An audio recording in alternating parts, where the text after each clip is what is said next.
Real মাদ্রিদের jersey কেন? তোমার গায়ে কেন বার্সেলোনার জার্সি থাকবে?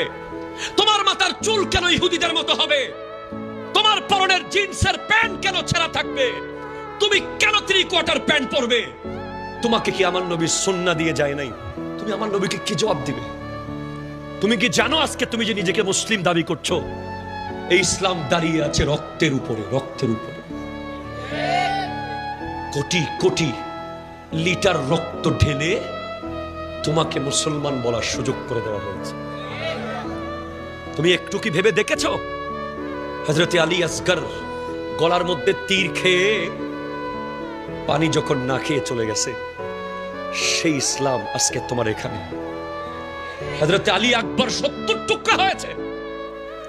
হযরত আমির হামজা রাদিয়াল্লাহু তাআলা আনহুকে 70 টুকরা করে কলিজা বের করে চাবানো হয়েছে তোমাকে ঈদুল ফিতর দেওয়ার জন্য।